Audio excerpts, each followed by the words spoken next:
الحمدللہ رب العالمین والصلاة والسلام علی سید الانبیاء والمرسلین اما بعد فاعوذ باللہ من الشیطان الرجیم بسم اللہ الرحمن الرحیم قال اللہ تبارک و تعالی فی کلامہ المجید لقد کان لکم فی رسول اللہ اسوۃ حسنہ قال الله تبارك وتعالى في كلامه المجيد في شان حبيبه إن الله وملائكته يصلون على النبي يا أيها الذين آمنوا صلوا عليه وسلموا تسليما حضور جان عالم جان جہاں صلی اللہ علیہ وآلہ وسلم نے ارشاد فرمایا، ترمذی شریف کی روایت ہے، کل قیامت والے دن میرے سب سے زیادہ قریب وہ ہوگا جس نے مجھ پر سب سے زیادہ درود پڑھا ہوگا۔ سبحان اللہ۔ بغل کے ساتھ درود پڑھیے، الصلاۃ والسلام علیک یا سیدی یا رسول اللہ وعلی آلک و اصحابک یا سیدی یا رسول اللہ، الصلاۃ والسلام علیک یا سیدی یا رحمۃ للعالمین وعلی آلک و اصحابک یا سیدی یا خاتم النبیین۔ اللہ رب العزت خالق کائنات جل مجدہ الکریم کا بے پناہ احسان ہے کہ اس نے ہم کو ایک مرتبہ پھر رمضان مبارک کی گھڑیاں دیکھنا نصیب فرمائی ہے۔ ابھی تو رمضان آنے والا ہے، صحابہ کرام تو شعبان میں ہی تیاریاں شروع کر دیا کرتے تھے، جس کا کچھ لینا دینا ہوتا تھا وہ معاملات طے کرتے، پھر جب رمضان کا مہینہ آتا تو وہ پھر پہلے رمضان سے لے کر چاند رات تک اعتکاف کیا کرتے تھے۔ جو بھی گھر کا ساز و سامان تھا، بچوں کے معاملات تھے، وہ سارے شعبان میں مکمل کر لیا کرتے تھے۔ اور ابھی تو دن باقی ہے، نہ جانے ہم میں سے کس چیز کو نصیب ہوتا ہے، یہ تو مالک کی مرضی ہے نا۔ تو صرف اتنی سی دعا ہے اللہ رب العزت کی بارگاہ میں کہ ہم کو رمضان کا احترام، اس کی خوشیاں اور اس کے بعد عید کی خوشیاں دیکھنا نصیب فرمائے۔ اللہ رب العزت خالق کائنات نے قرآن میں ارشاد فرمایا، لقد کان لکم فی رسول اللہ اسوۃ حسنہ، کہ بے شک میرے نبی صلی اللہ علیہ وآلہ وسلم کی زندگی تمہارے لیے بہترین نمونہ ہے۔ سبحان اللہ۔ آپ سبحان اللہ کہہ سکتے ہیں؟ سبحان اللہ۔ ایک ہمارے بہت بڑے عالم دین ہیں، ہمارے وہ کرم فرما ہیں، تو ایک دن ان کے ساتھ گفتگو ہو رہی تھی تو میں نے ان سے پوچھا یہ گفتگو کرنے کے آداب کیا ہوتے ہیں؟ تو انہوں نے مجھے 3-4 باتیں بڑی خوبصورت بتائی، میرے دل کو بڑی اچھی لگی۔ وہ کہتے ہیں کہ ہم لوگ سج سنور کر اچھا امامہ پہن کے، اچھا لباس پہن کے ہم صوفے کے اوپر آ کر بیٹھ جاتے ہیں، لیکن خطیب کی نظر میں سب سے زیادہ عزت کے لائق اس کے سامعین ہوتے ہیں۔ سبحان اللہ۔ جو اپنا وقت نکال کر، اپنی تھکاوٹ کو بھول کر، اپنی محنت مزدوری کو چھوڑ کر آ کر محفل میں بیٹھ کے آپ کو سنتے بھی ہیں اور پھر اپنی مثال کے مطابق آپ کو ہدیہ بھی پیش کرتے ہیں۔ سبحان اللہ۔ ان کو تو کچھ نہیں ملتا، لیکن اس وقت اللہ اور اس کے رسول کی رضا کے لیے آتے ہیں۔ نمبر 1۔ نمبر 2، پھر انہوں نے مجھے دوسری بات بتائی، انہوں نے کہا کہ واعظ اور نصیحت میں سب سے پہلے جو عمل دخل ہوتا ہے وہ نیت کیا ہوتا ہے، کس نیت سے خطاب کر رہا ہے۔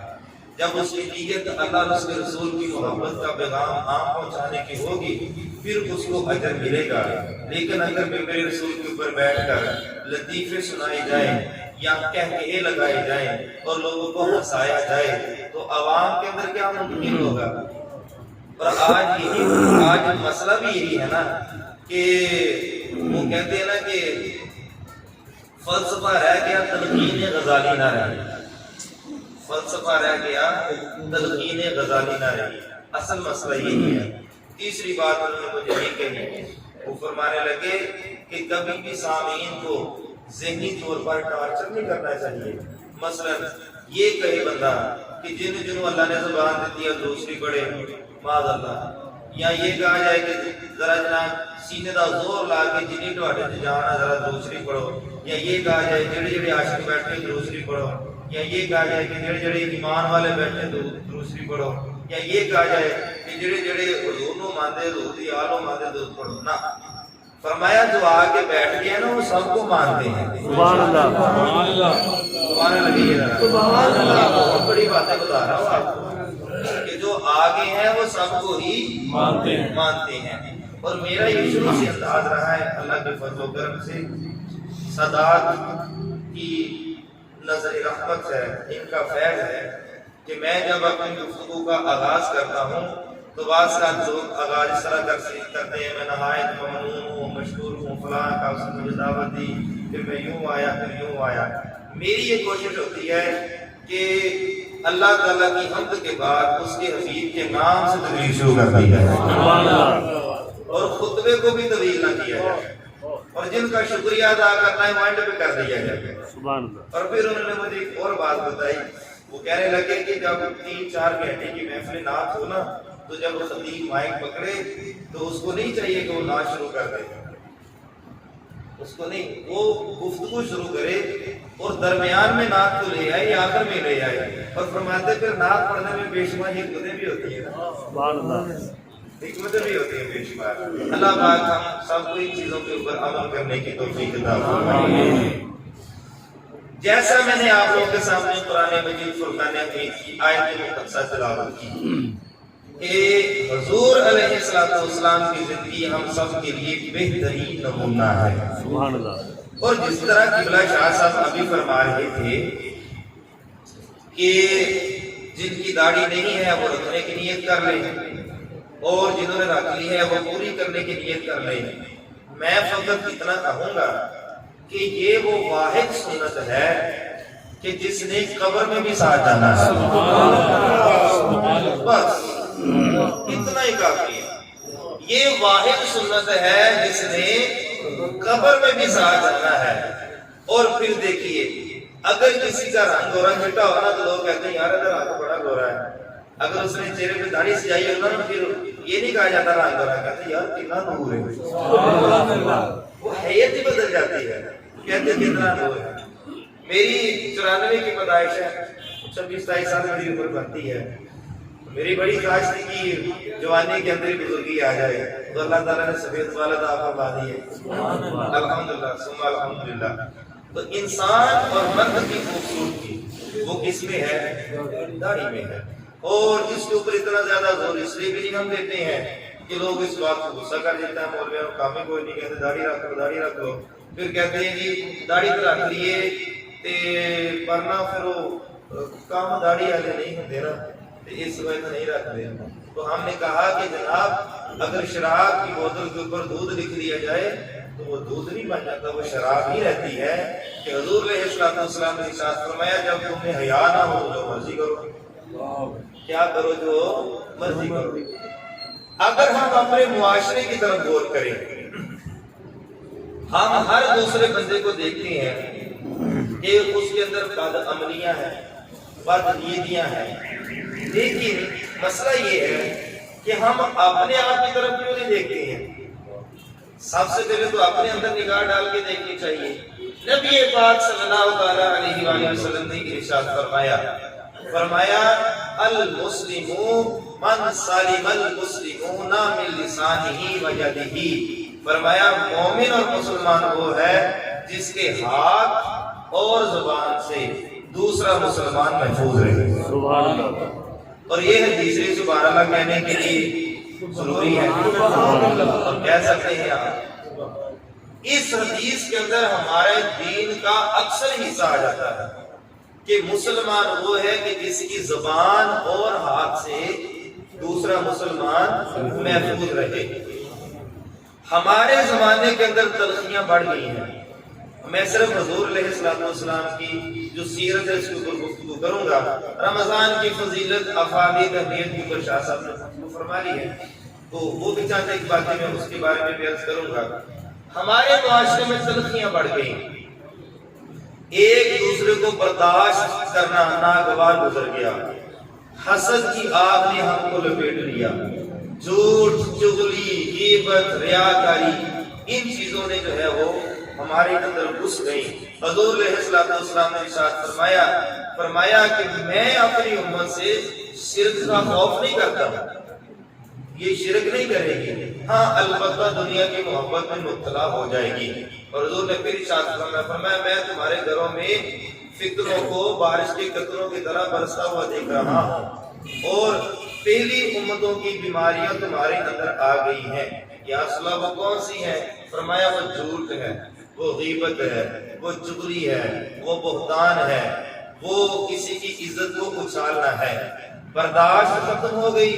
ہم اپنے معاشرے کے اندر دیکھتے ہیں کہ اگر ایک بندہ گاڑی کے اندر جا رہا ہے اور اس نے ہارن دیا ہے اور ایک موٹر سائیکل والے نے آگے سے موٹر سائیکل سائیڈ پہ نہیں کی ہے تو وہ آگے سے پھر کیا کہتا ہے؟ ایک تو گالی دیتا ہے اور آگے سے کہتا ہے اے ہندا کون ہے، یہ اوقات کی ہے کہ انہیں منو رستہ نہیں دیتا۔ صرف اس کو اتنا سمجھ لینا چاہیے تو بھی مٹی ہے، یہ بھی مٹی ہے۔ سبحان اللہ۔ اپنے اندر برداشت، اپنے اندر برداشت کا مادہ پیدا کیجیے۔ جہاں ہم لوگوں کو اپنی بات سنانا ضروری سمجھتے ہیں وہاں پر اس کی بات کو سننا بھی ضروری سمجھیے۔ ہم کہتے ہیں ہر بندہ ہماری بات سنے، تو جب کوئی بندہ آپ کو اپنی بات سنائے تو اس کی بھی بات کو سن لینا چاہیے۔ آئیے حضور کی سیرت کی طرف۔ نبی کریم رؤوف رحیم صلی اللہ علیہ وآلہ وسلم اپنے صحابہ کرام کے گھروں میں تشریف فرما تھے۔ اس طرح لگ رہا تھا جیسے چاند کو ستاروں نے گھیر رکھا ہے۔ وہ شمع رسالت کے پروانے حضور علیہ الصلوۃ والسلام کے والضحیٰ کے مقبرے کی زیارت کر رہے تھے اور حضور سے کچھ مسائل پوچھ رہے تھے۔ اتنے میں ایک عورت آئی، اس نے حضور کو اس طرح ہاتھ سے اشارہ کیا، حضور اس کی طرف چل دیے اور عرب کی سرزمین اور سورج جو ہے وہ اتنی بلندی پر اور تپتی ہوئی دھوپ اور تپتے ہوئے صحرا، اور اس نے حضور علیہ السلام کے ساتھ ایک لمبی داستان چھیڑ دی۔ کافی دیر باتیں کرتے رہی۔ جب وہ واپس آئی حضور علیہ السلام کے صحابہ نے عرض کی یا رسول اللہ یہ تو پاگل عورت ہے، یہ تو کسی کو بھی بلا کر اس کے ساتھ باتیں کرنا شروع کر دیتی ہے اور لوگ تو اس سے کتراتے ہیں، ایدی بھی کوئی سننا ہی نہیں۔ حضور نے فرمایا جے ایدی میں بھی نہ سنا تو پھر کون سنے گا؟ سبحان اللہ۔ کیسا پہلو ہے؟ واہ واہ۔ شاہ صاحب نواز شریف پڑھ رہے تھے تو اس نعت کے دوران ہی مدینہ شریف کی طرف ہم پوچھ کر گئے۔ مجرم ہو اپنے عفو کا سامان کرو شاہ، مجرم ہو اپنے عفو کا سامان کرو شاہ، یعنی شفیع روزے جزا کا کہوں تجھے۔ یا رسول اللہ میں تو گناہگار ہوں، بدکار ہوں، اور میں یہ کہوں کہ آپ میرا کچھ سامان کر دیں، میرے لیے اتنی سند کافی ہے۔ روزے معاشر اور کوئی ہمیں پوچھے نہ پوچھے، آپ تو ہیں نا، آپ تو ہیں نا پوچھنے کے لیے۔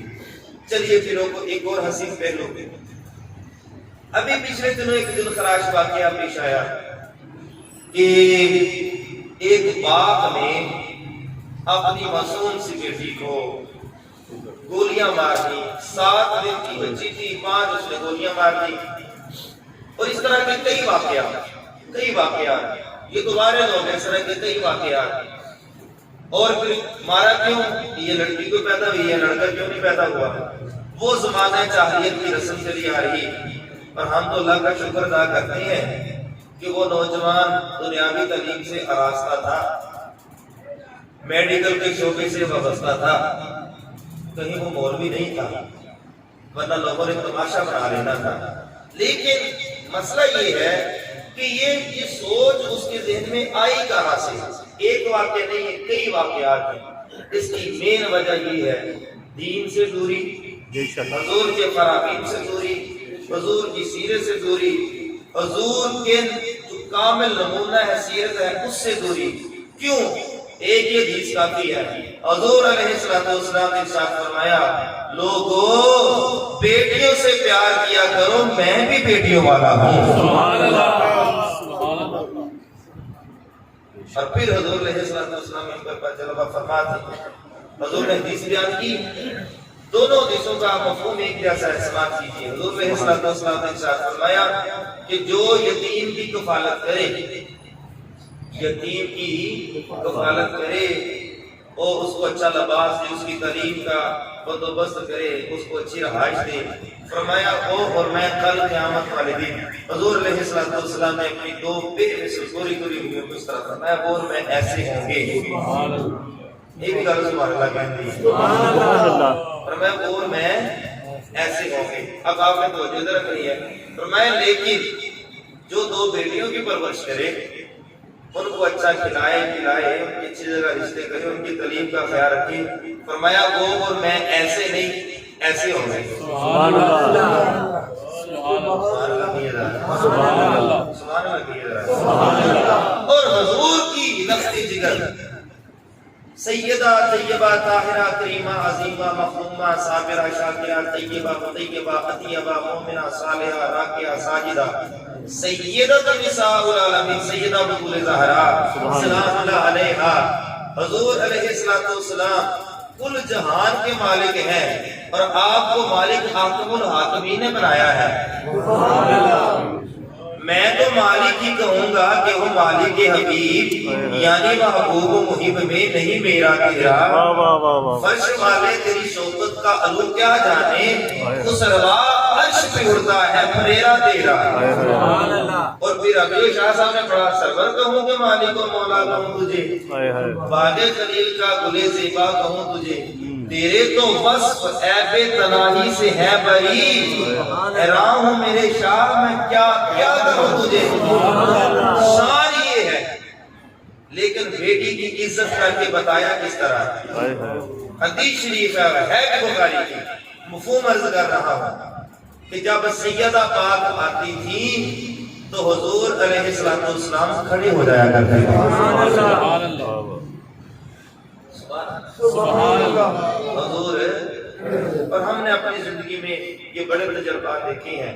بیٹے بھی اللہ تعالیٰ کی نعمت ہے لیکن تہاڈی جُتی صاف کر کے تہانوں تہاڈی دھی دیندی ہے۔ سبحان اللہ، جدوں باہروں تھکے مارے ہوندے ہو نا، اودے واسطے کچھ لے کے آؤ تے بھاویں نہ لے کے آؤ، پانی دا گلاس وہی تہانوں دیندی ہے۔ واہ واہ واہ، جدوں ویاہی جاتی ہے نا تے جدوں اپنے پیکیاں دے گھر ہوندی ہے تے اودا دھیان پیچھے ماں پیو والے رہندا وا۔ واہ واہ واہ، اس لیے تو سسرال کہتے ہیں نا دھیان پیچھے رہتا وا، اس سے توجہ ادھر ہی نہیں ہے۔ یہ بیٹی کا دل ہے، اس کو جائیداد میں حصہ دے یا نہ دے، جب آپ بیمار ہو جائیں گے دل اس کے گھر پہ ہے۔ واہ واہ، اس لیے بیٹیوں سے پیار کیا کرو۔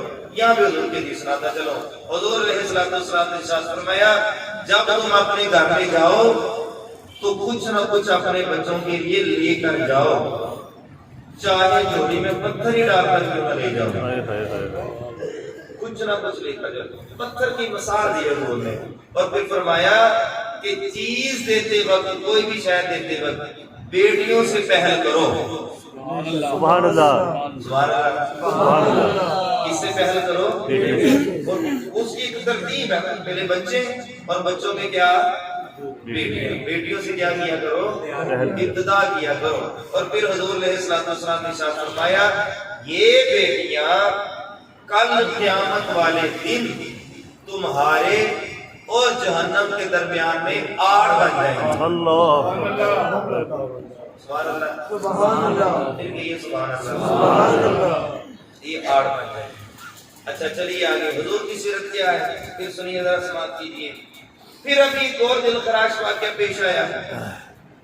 ایک پاپڑ بیچنے والا مزدور اور بارات آئی، کسی بات پر تلخ کلامی ہوئی، اس کو مارا پیٹا، یہاں تک کہ اس کو جان سے مار دیا، جان سے مار دیا۔ میرج حال کے اندر اس کی لاش کو رکھا، اس کے منہ کے اوپر مکھیاں بیٹھ رہی ہیں اور خود وہ آرام کے ساتھ کھانا کھا رہے ہیں۔ ہم تو یہی کہتے چلے آ رہے تھے جناب یزید کے خیمے میں تم اسلام ڈھونڈتے ہو، ہمیں تو وہاں انسانیت بھی نظر نہیں آتی، وہاں ہمیں انسانیت بھی نظر نہیں آتی۔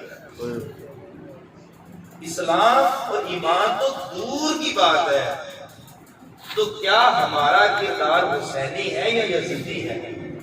یہ ہمیں سوچنا چاہیے.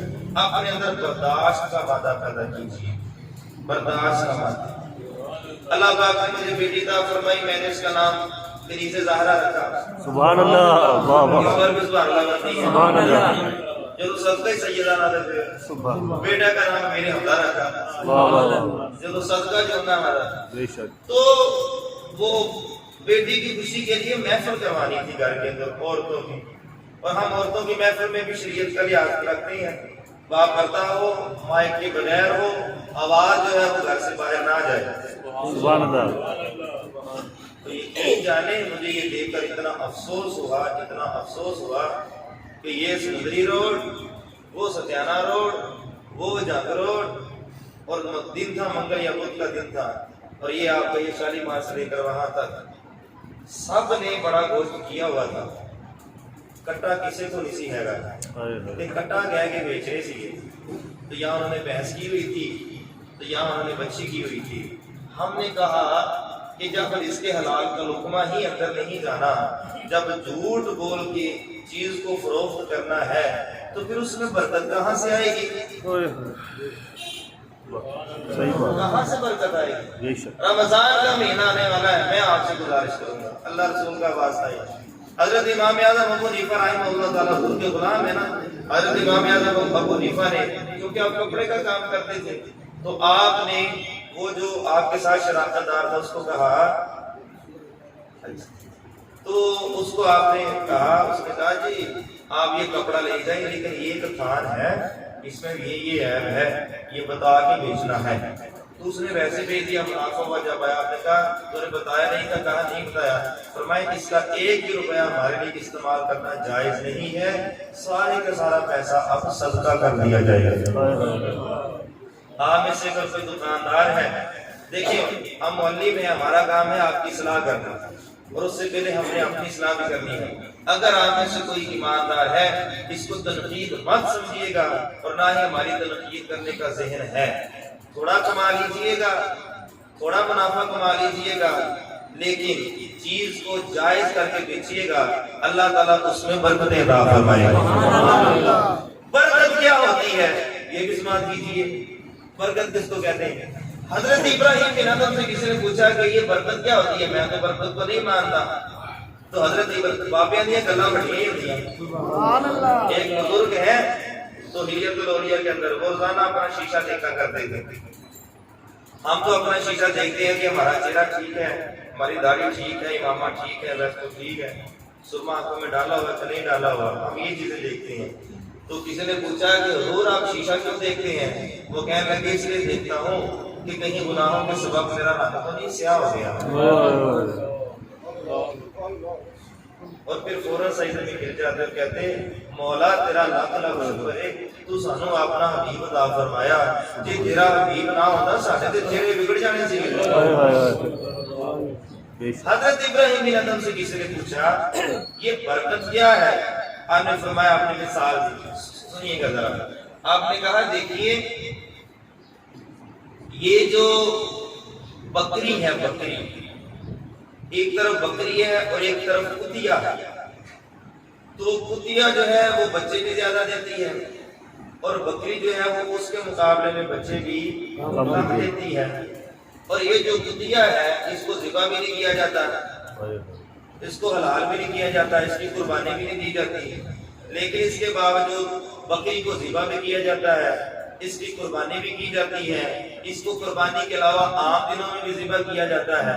تو فرمایا آپ کو کتے زیادہ نظر آتے ہیں یا بکریاں زیادہ نظر آتی ہیں؟ انہوں نے کہا یہ بکریاں زیادہ نظر آتی ہیں. فرمایا یہی تو برکت ہے. واہ واہ واہ. بے شک. اب برداشت کا مادہ کیا ہے؟ ہمارے اندر وہ حضور کا کامل ہونا کیا ہونا چاہیے وہ سنیے. پھر کریم ابن کریم، مولا ابن مولا، سید ابن سید، حیدر ابن حیدر، شفیع مصطفیٰ، تنویر مصطفیٰ، عکس جمال مصطفیٰ، سبحان اللہ. امام حسن مصطفیٰ. سبحان اللہ.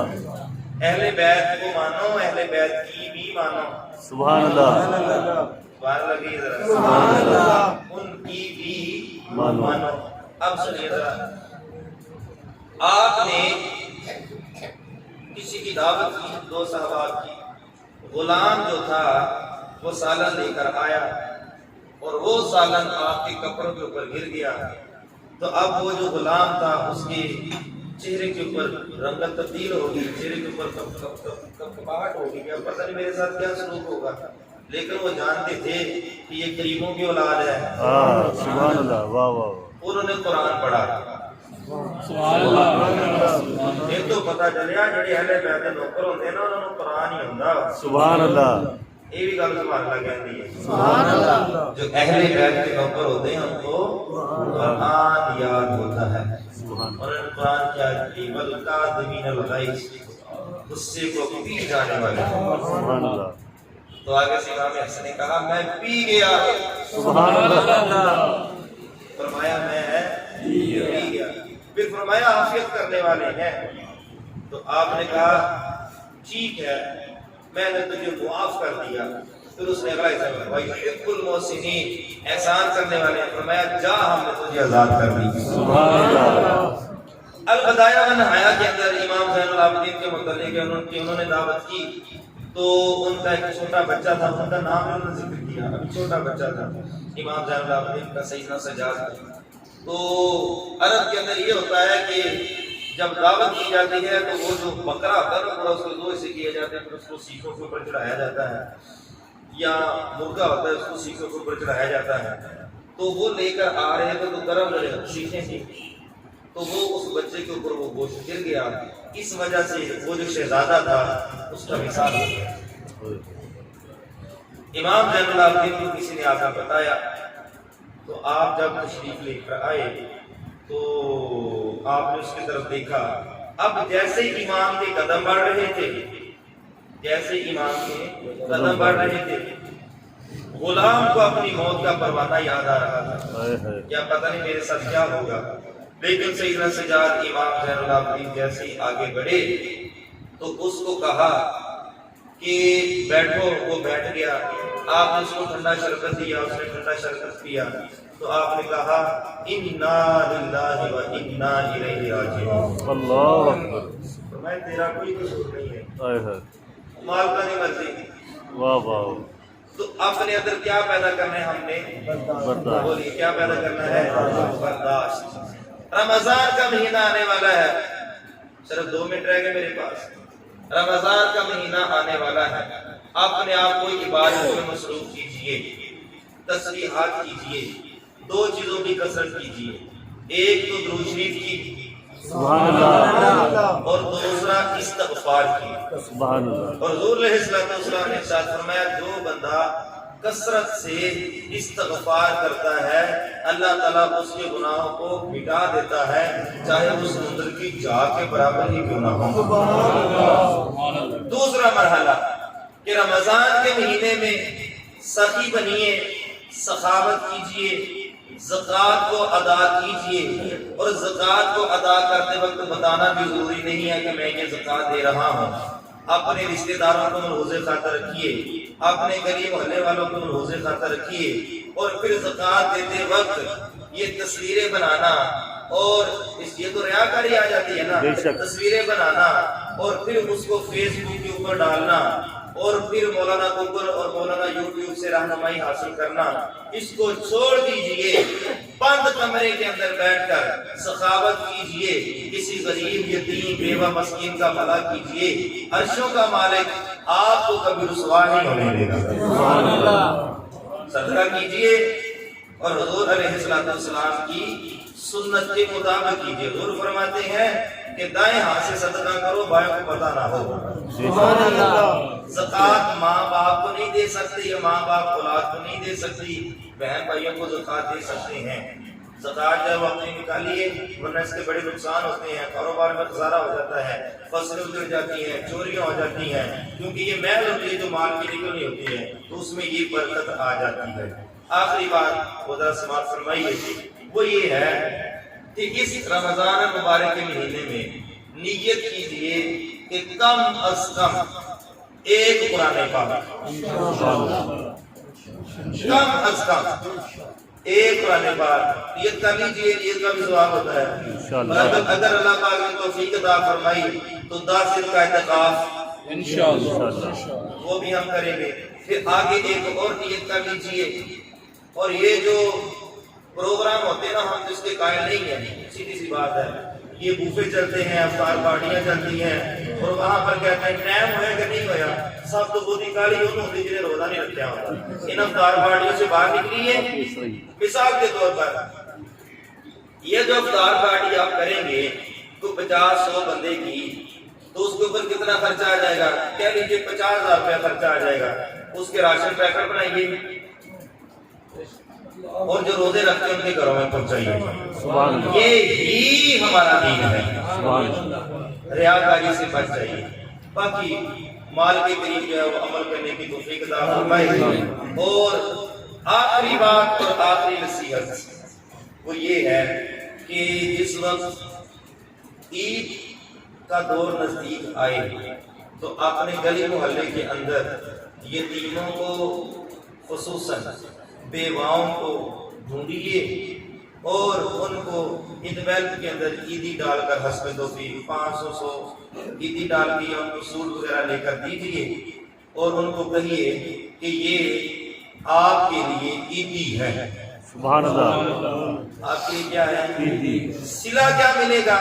حدیث میں پہلے سنا چکا ہوں، حضور نے فرمایا وہ اور میں قیامت والے دن یوں ہوں گے۔ سبحان اللہ۔ سبحان اللہ۔ حضور کی رفاقت چاہیے، حضور کی محبت چاہیے، حضور کا عشق چاہیے، اور حضور کی ناراضگی نہیں چاہیے۔ حضور کب راضی ہوں گے؟ جب ہم حضور کی مانیں گے۔ بے شک۔ اور روزہ رکھتے وقت اس بات کا بھی خیال رکھیے کہ صرف بھوکا رہنے کا نام روزہ نہیں ہے۔ آنکھ کا بھی روزہ ہوتا ہے، زبان کا بھی روزہ ہوتا ہے، ہاتھوں کا بھی روزہ ہوتا ہے، پاؤں کا بھی روزہ ہوتا ہے۔ کیا مطلب؟ زبان سے جھوٹ نہیں بولنا، آنکھوں سے کوئی غلط چیز نہیں دیکھنی ہے، بلکہ صوفیہ تو یہاں تک فرماتے ہیں، کہتے ہیں سوچ کا بھی روزہ ہوتا ہے، ہائے ہائے ہائے۔ کہ سوچ بھی اچھی رکھنی ہے۔ سبحان مال کے کریم ہم سب کو عمل کرنے کی توفیق عطا فرمائے۔ آمین۔ وما علیہ الا البلاغ۔